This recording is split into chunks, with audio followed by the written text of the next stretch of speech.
So before the program gets started, I just want to say thank you from the bottom of my heart.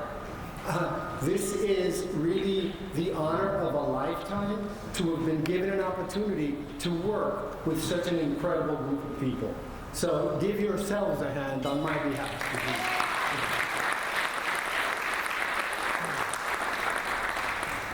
So I'm going to go from the sublime to the here and now, because I don't want to forget it. I just want to say thank you very much to Dr. Yerzulo, who reminded me yesterday about hip hop's 50th birthday, and actually developed a track for us throughout the day that incorporates all of the most contemporaneous hip hop tunes. So I want you to, this is just one example of the incredibly nuanced way in which you as educators think about the educational environment.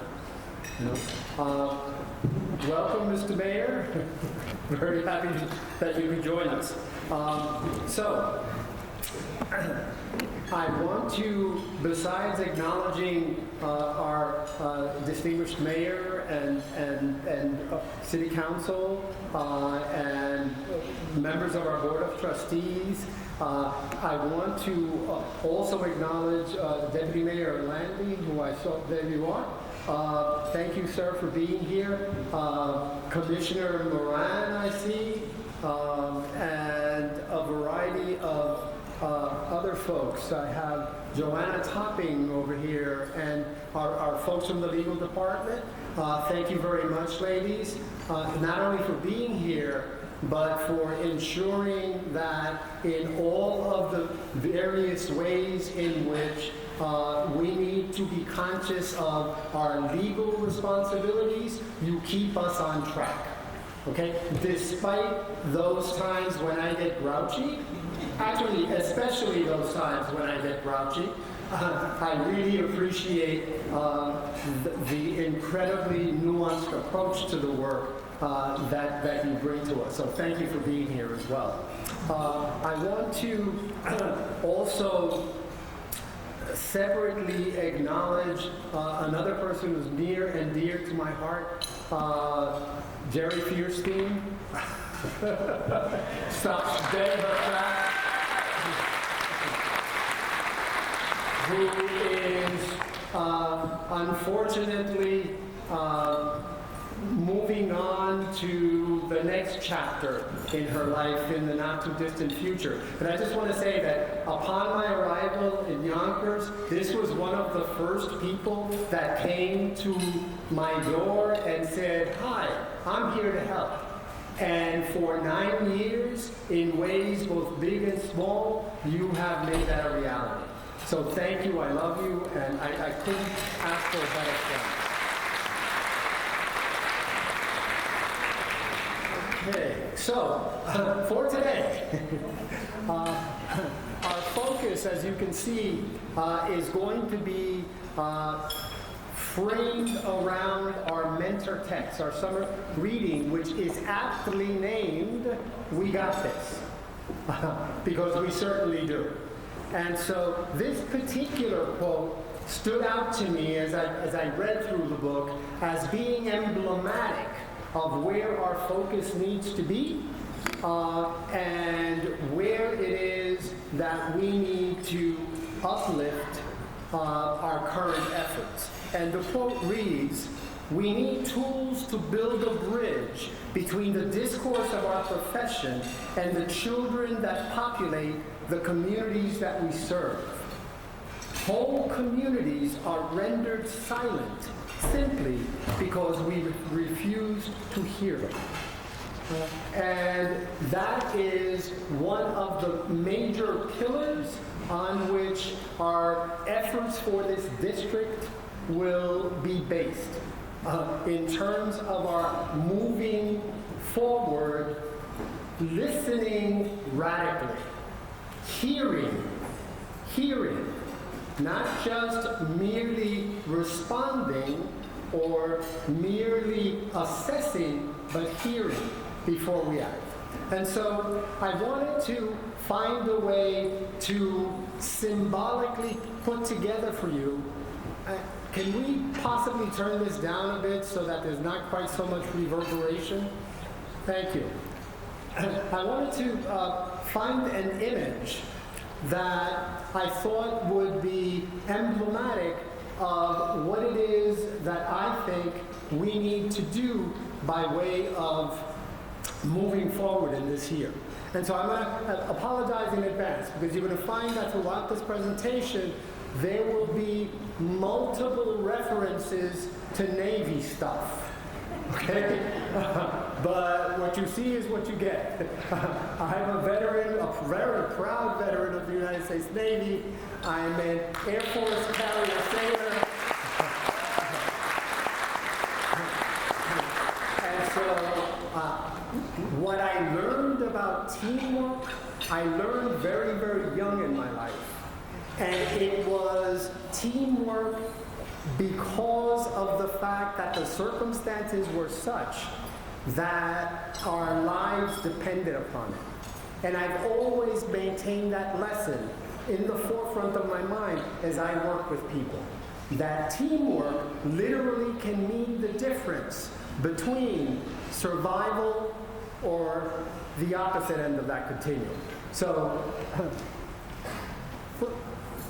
I drove Jerry and Joe Piniella crazy about the fact that I wanted to have a graphic that reflected these various thoughts that I had about what our focus areas needed to be. And so they pulled this together. And I'm going to ask you to take just 1 minute to look at the graphic and answer two things. Two things. Number one is, what does it denote for you? Specifically, what does that graphic say to you? And then secondly, what does it connote? In other words, how does it make you feel? Okay? So I'm going to give you essentially 1 minute to answer those two things. Just write down a list of words. You're being given a handout as a note catcher on which to carry them. So you're going to talk about two things. Number one, what it says to you, and then number two, how does it make you feel? Okay, ladies and gentlemen. So let's take a moment to see how you respond. So the question was, what does this graphic say to you? Let's just popcorn. Anyone? Let's see something to say. What does it say to you? It says family. Okay.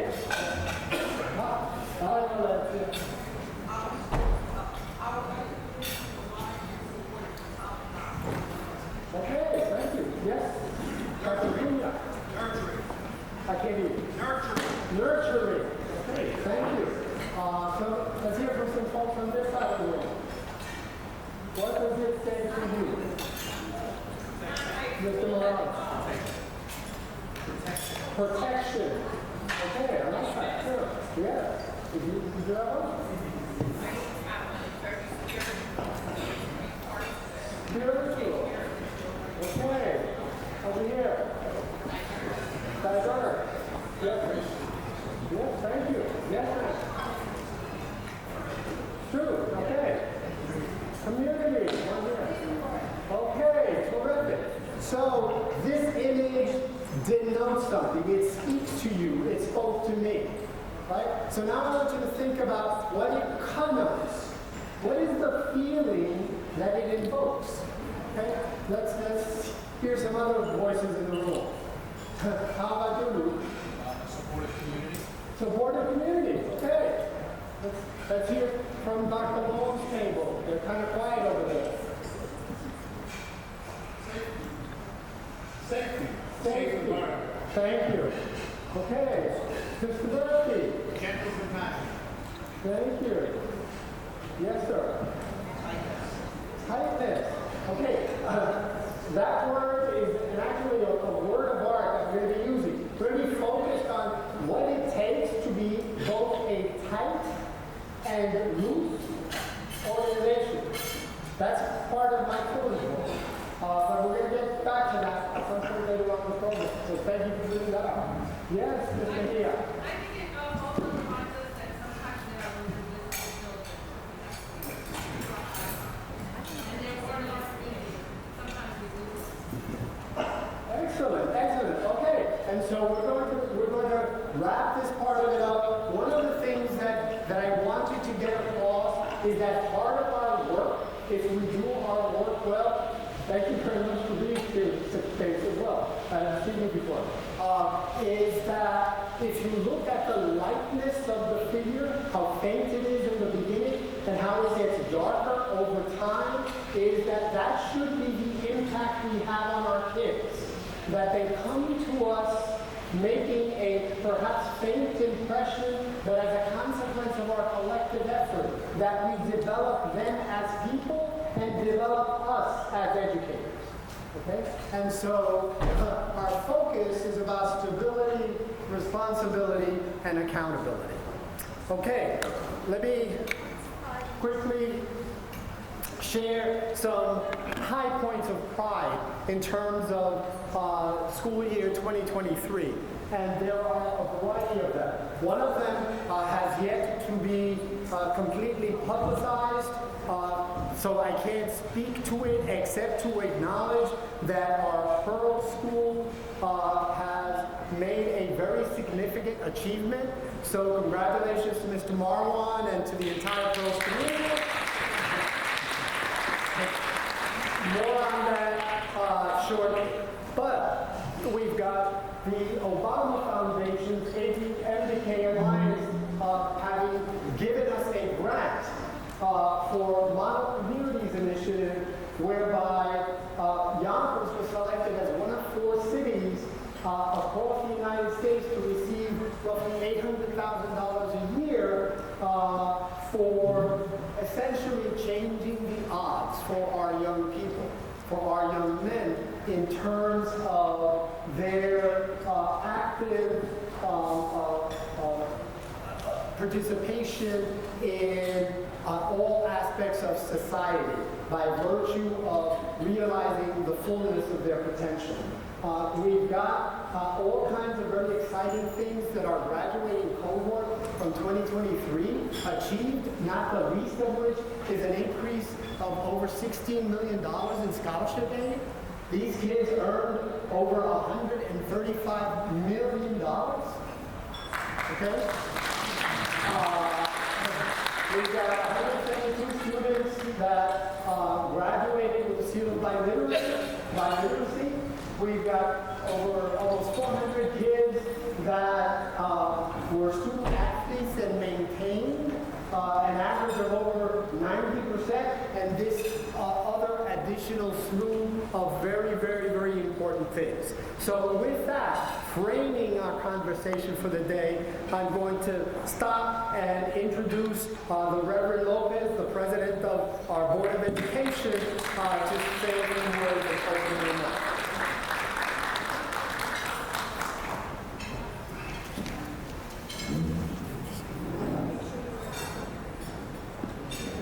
Bingo. All right. Sure. So once again, good morning, everyone. And now I'm here as the president of the board. Before it was like, Steve Lopez, yeah, you know, maybe been around a lot. So said hello. So good morning to everybody. On behalf of the Board of Education, Trustee Vice President DeVecchio, Trustee Greenwald, Mr. Mayor, I'd like to welcome you to another fun-filled, fantastic year in the city of Yonkers Public Schools. We are an amazing district. Those of you that have been around for a long time know where we were. Those people that have been around for a long time know where we are today. And it's through diligent, hard work that we've moved forward. We're going to continue to move forward along those lines and maintain the dignity and respect that we've garnished over not only nationally, but the state as well, the governor's office, SED. Everyone knows Yonkers. Before, they kind of heard of Yonkers, right? They heard of a play called Lost in Yonkers, and that was it. But now, in today's age, they know that we're a high-functioning team that gets things done with little or nothing, because we know we're not getting enough money, but we make it work, right? So I encourage everyone to continue to move forward. If you have any questions or want to reach out to us, you know I answer all my emails and all my phone calls, even to parents and other people, so by all means reach out to me. So before I go on and introduce our Chief Executive, Dr. Del Vecchio, the Vice President, had asked to come up and say a few words. So Dr. Del Vecchio.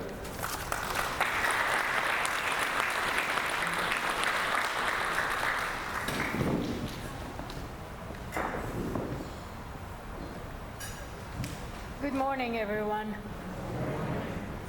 You know, transitions are an opportunity for all of us to pause. And I'm the forever educator because I'm pausing with you. I'm pausing with our new interim superintendent and his team. And I'm pausing just because of the opportunity that this transition offers us.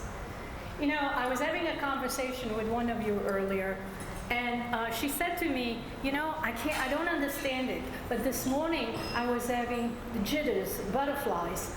I said, oh, thank you for sharing that with me, because I've always had jitters and butterflies every academic year, every new school year. Why? Because I don't want to repeat what I had done the previous year. I wanted to go forward and integrate in the forward whatever I had learned in the past. So that's where I am today. So it was an opportunity also to reflect, and I can think back when I was appointed, Mr. Mayor, and I remember in your office saying, me? Why me? I mean, I'm come from the academic world, and I didn't know what I could offer by being on the board. Well, here we are in 2023, and because of the opportunity that was afforded to me to serve this community in which I lived since I came from Italy, I've grown tremendously, and there is not a moment that I don't thank the Lord for the opportunity that I've had. And I share this with a lot of people. Just this past week, a student who lives in Jamaica, Queens, was my former student, just finished her doctorate at St. John's. She said, you know, Dr. Del Vecchio, I heard so much about Yonkers and what Yonkers is accomplishing. I want to come and visit. So when students, or anybody else for that matter, from abroad or from New York, from Queens, want to visit, I say to them, okay, can you meet me on the waterfront? And I use the waterfront as a point of reference, and then I explain about One Larkin Center. Why do I want to do that? Because I'm so proud of everything that the schools have done, what you have accomplished, because remember, I have an historical perspective that many people don't have. I started out as a teacher in Yonkers and went on to become a building administrator at Lincoln High School, then a central office administrator, and then at one point said, okay, what do I want to do now to grow as an academic? And went on to Fordham to get my doctorate. The point I'm making here is that for me, Yonkers, education, who I am, is really one and the same. So, returning to the transition and the opportunity that a transition offers, and the masthead that was shared with us, these were words that are important to me, and they mean different things for all of us.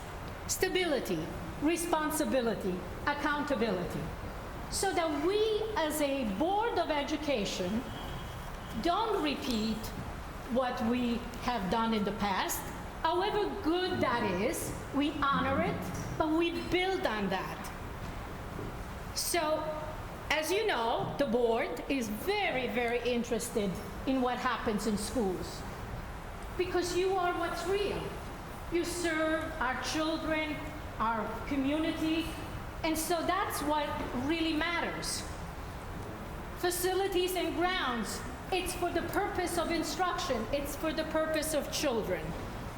So along that line, one of the things I wanted to make you aware of is that as a governing body, from a governance model, the board works with committees. And we have several committees, one of which is instructional affairs. So I'm offering you the opportunity to share with us, through the superintendent's office, programs that you may want us to know, instructional techniques, something that you believe is really significant, valuable, that you want Yonkers to know, that you want also the state to know, that you want the nation to know. Let us know, volunteer, and say, you know, is there an opportunity along the way for instructional affairs to come and present? Don't be shy, because we can't know all of the good things that you're doing in each and every school. It's an open invitation. Again, I emphasize through the superintendent's office, let him know, because I do subscribe to the protocol, the hierarchical, the pyramid, through the superintendent's office, and then we will outreach to you because it gives us great pleasure to know what you're doing. Invite us when you think that there is something that we can advocate for. And also think of the word replicable, meaning that you can share and it can be replicated elsewhere, especially if it's successful. So that's my welcome for you. Have a wonderful year. I'm one of these people that is so future-oriented that I have to really focus and stay still. I think that soon enough, it will be June 2024, right? And what you do now to help us stay stable, stay responsible, and stay accountable will matter. Thank you so much, and all the best to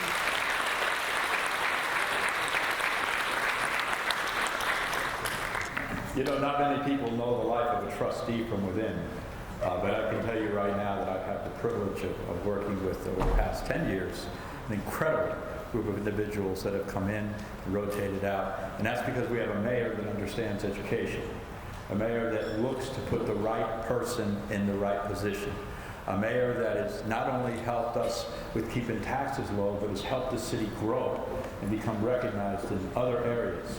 For the purposes of today, I'm going to talk about he's the mayor of education. You know, my 14-year-old has a word that he likes to use lately, and his word is, what's your evidence?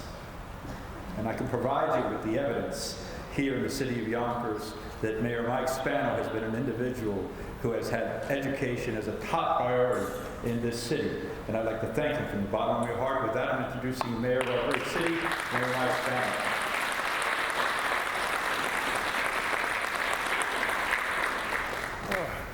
Good morning, everyone. And thank you, Reverend Lopez. Thank you to our superintendent, Doctor. It's always good to see you. Thank you, Dr. Rodriguez. To Jerry Fierstein, who's retiring. And thank you, Jerry, for all your years of service. Really, let's give a nice round of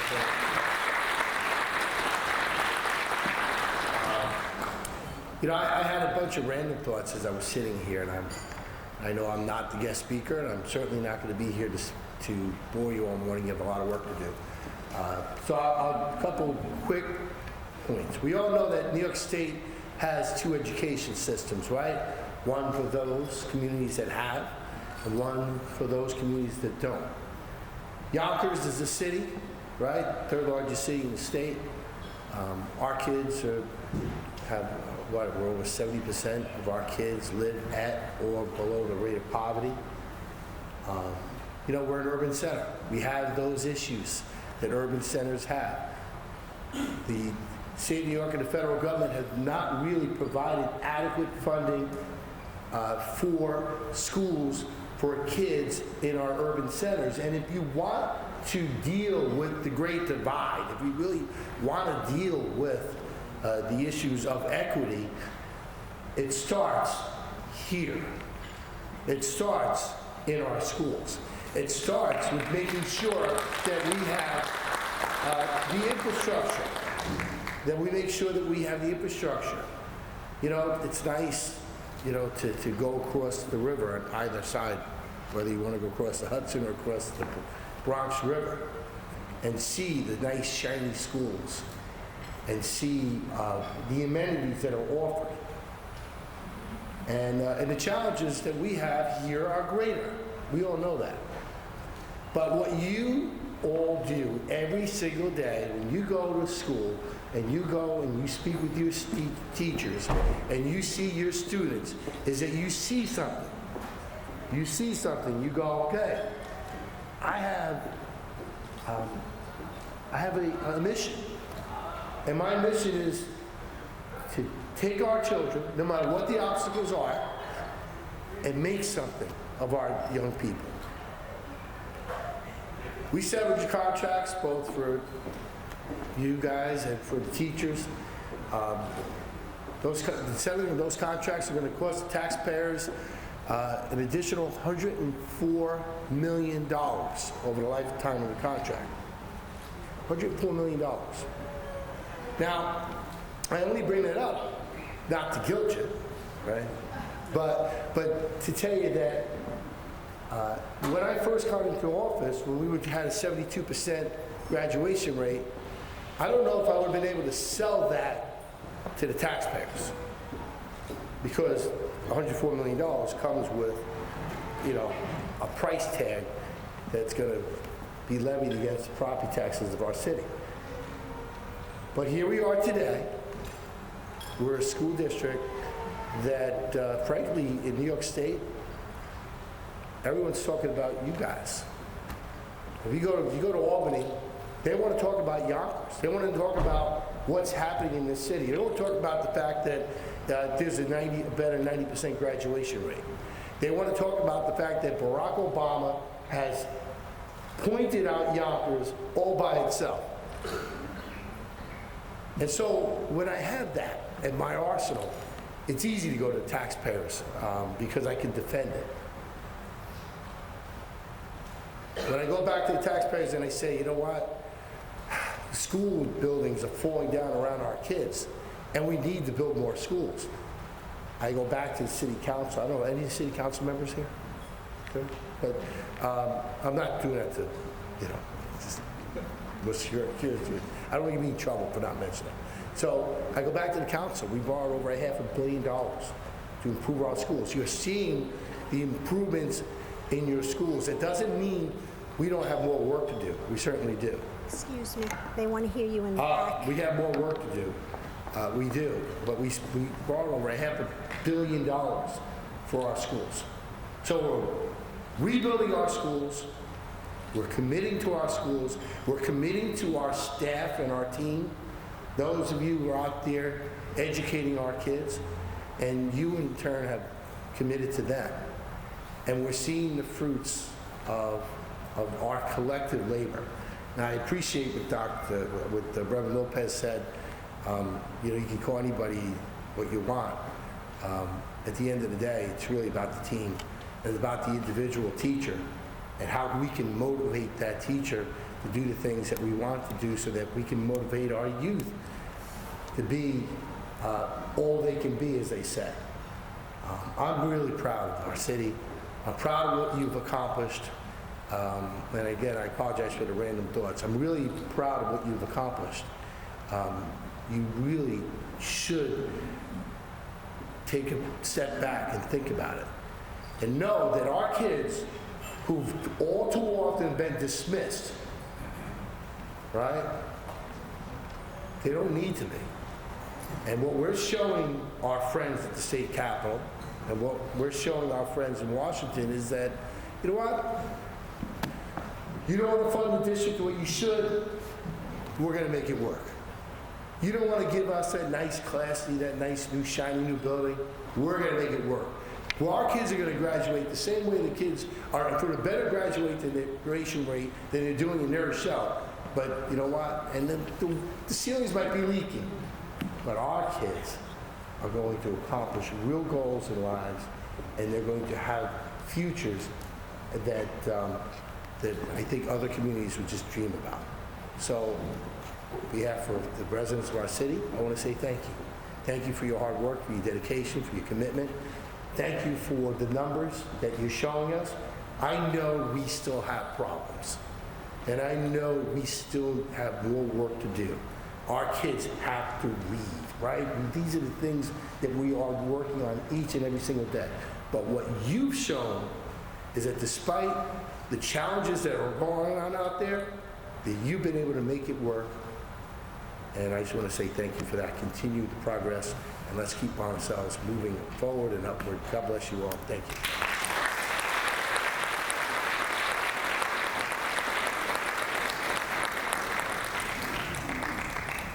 Thank you, Mr. Mayor, and thank you very much to the mayor and all of the staff of the administration of the city of Yonkers for not only being present, but for being engaged.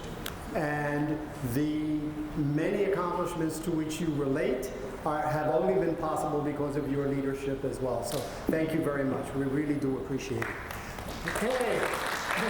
And on the overall subject of leadership, I'm going to ask my colleague, Mr. Wright, to introduce our next speaker. Thank you, Dr. Rodriguez. Good morning, everyone. I hope you all had a great summer, a relaxing summer, and back full of energy and ready to go. I want to thank Dr. Yazullo once again for the incredible work she did in putting this together.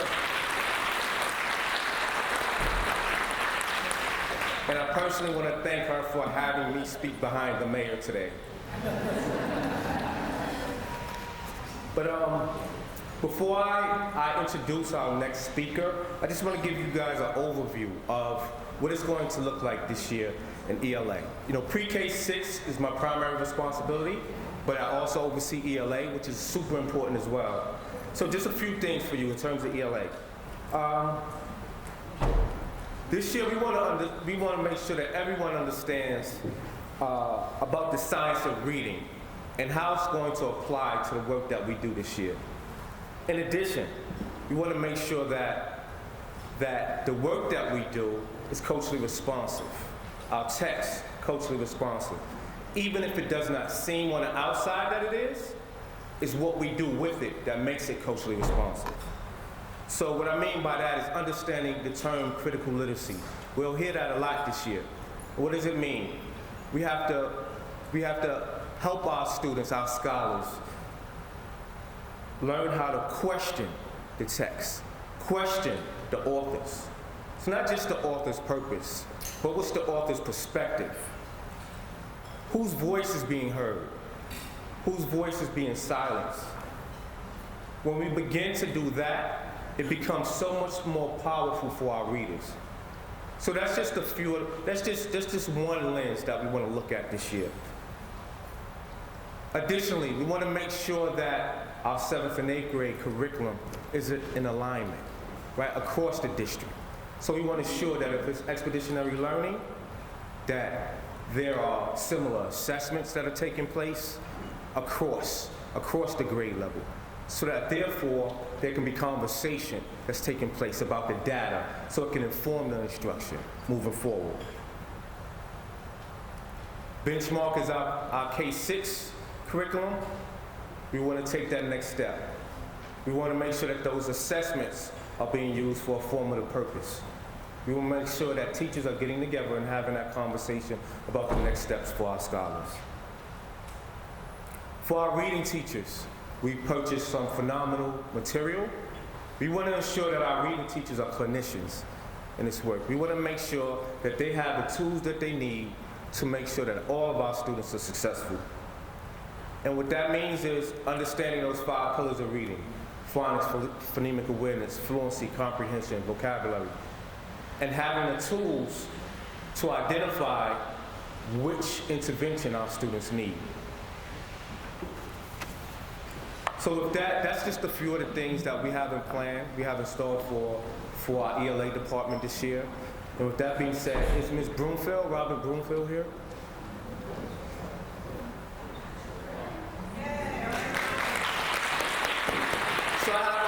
words about Ms. Broomfield.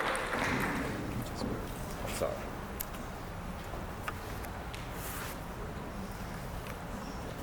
So Ms. Broomfield, I got to know her more intimately over the last year. But I want you to know that when Dr. Y asked me to introduce you, I knew it was homework time. So we know people too. So just know that we know people too. So first and foremost, I went to someone I know that has a lot of social history here, and that was my friend and colleague, Ms. Judon. And so she knows people. So she spoke to someone, and we have some information. So for those of you who did not know, Ms. Broomfield, born and raised here in Yonkers, came through our school system. In addition, don't think that this advocacy started with her. Her parents were pillars here in Yonkers. Did your research? Did my research.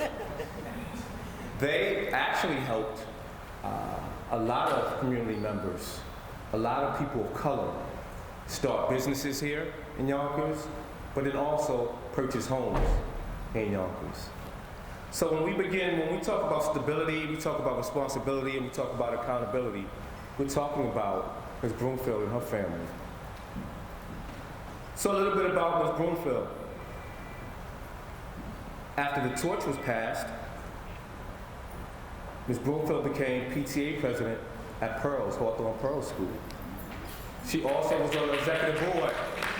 She also was on the executive board on Gorton's PTA. She received the Jenkins Award Oh my God, you did. for outstanding service.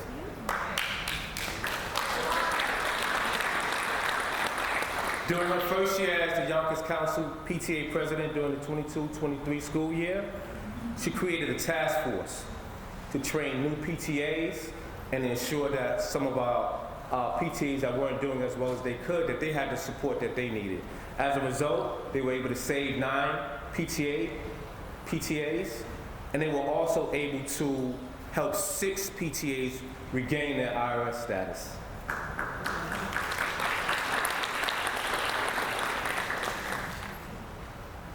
I read a definition, I looked at a definition about PTAs, and it stated, PTA serves as a channel of communication between school and family.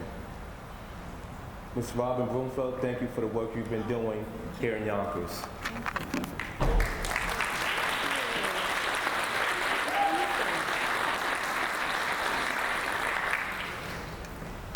Good morning. I'm so impressed with Mr. Wright. He did do his research. I was like, oh, okay. When you talked about the Jenkins Award, I was like, wow, I forgot I got that. But I'd like to say good morning again to Reverend Lopez and the Board of Trustees and Mayor Spano, and special congratulations to Dr. Rodriguez. You know, as Dr. DeVecchio said, we are transitioning. And this is my last year as Yonkers Council PTA president. And I've had an exciting first year. And as Mr. Wright said, we did create the task force. And as you look in some of your folders, we put the folders in your books, I put the folders in there. It gives you a little snapshot of your PTAs. And most of them are in good standing, which is a great thing. Last year, as Mr. Wright said, we had a number of PTAs that had their IRS status revoked. And, you know, that's important. And creating that task force and going into those buildings that you never saw a PTA in was exciting for me, and it was exciting for the task force leaders. I have hope that you see my business cards in there and you see your little snapshot. But if you're, do anything, because it's a lot of reading and stuff, but use my card. Give me a call, because I promise you, I'll come. I'll come and help you, and I'll come and help your PTA, because that's what we're all about. But to my speech, as Dr. Yuzuro asked me to talk about, and I'd like to thank her and her staff and, the executive team here with Dr. Rodriguez. You guys have done a phenomenal job, and again, you've made our job a lot easier. But on behalf of the Yonkers PTA, I'd like to welcome you back and thank you for your leadership in your leadership in your buildings. This day represents the culmination of your ideas, your education, and your experience as an educated professional. Congratulations to all of you who are new principals. It's a really exciting time. I had an opportunity to go to a number of Board of Trustee meetings and saw that some of you were appointed, which is wonderful. And I firmly believe that you are among some of the finest principals in any school district here in the country.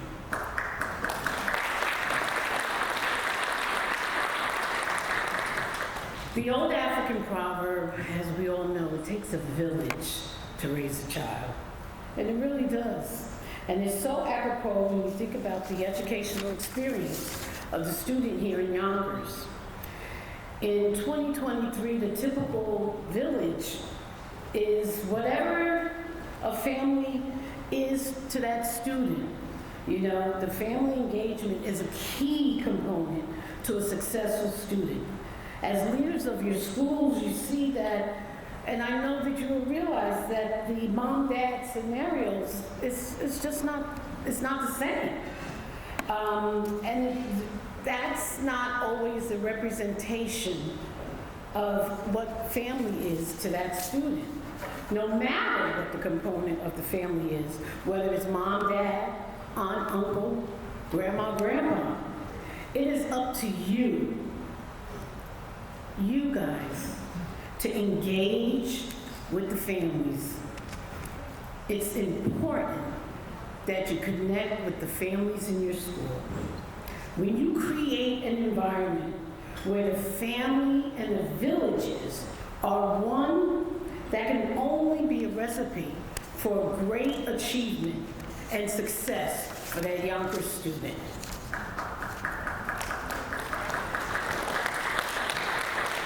It's important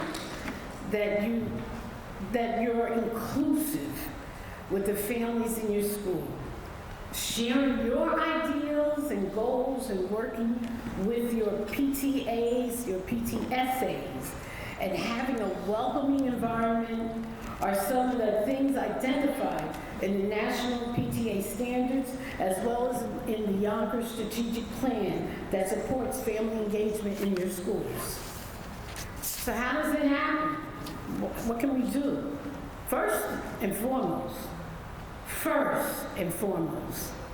everyone needs to join the PTA. I don't care if you're in the district, I don't care if you're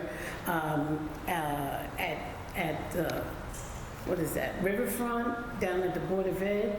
I don't care if you're in the mayor's office, in City Hall. It is important that we support the PTAs. And you as leaders in your building, you need to be part of your PTA. You need to work, you need to meet and work with your PTAs. And I promise you, I know we're not the easiest. I know that. I've been in some of your buildings and I know we are not the easiest. However, we are compassionate, and I'm asking you, please, this is something that keeps coming up. Don't use the PTA as a pocketbook. Don't use the PTA as a bank, but use the PTA as your partner, because that partnership is going to be success. They're the gateway to the families, they're the gateway to the parents, and that's only a gateway, that is only spells success for that student. Believe me, they know when you're just using them, because I hear it. And I don't want to hear it, I really don't, is my last year. I want to go out with a bang. I don't want the issues. But I really don't want to hear it. But I just really want us to show the success about how we can do PTA and utilizing the family engagement. Having your PTAs and your PTAs feel that their respected partner allows them to work their best, and show themselves as valued partners in the schools. And like I said before, they're the key to the families. And I wish you all the best of luck. I wish you all the best of luck this year as we transition to new things. And I'm excited for what we have to come. Thank you.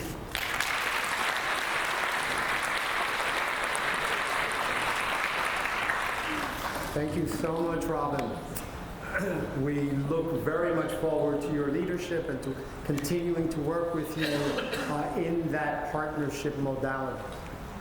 Okay, so the next thing I want to do is I want to welcome our new and newly assigned principals and new assistant principals to the district. So we've got at Thomas Cornell Academy, Melanie Van Colo. Where are you?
And Yonkers Middle has Mr. Jamal Scott.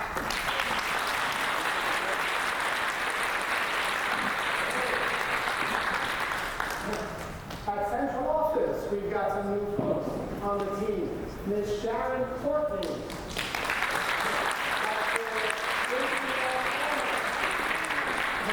Ms. Maria Aguero.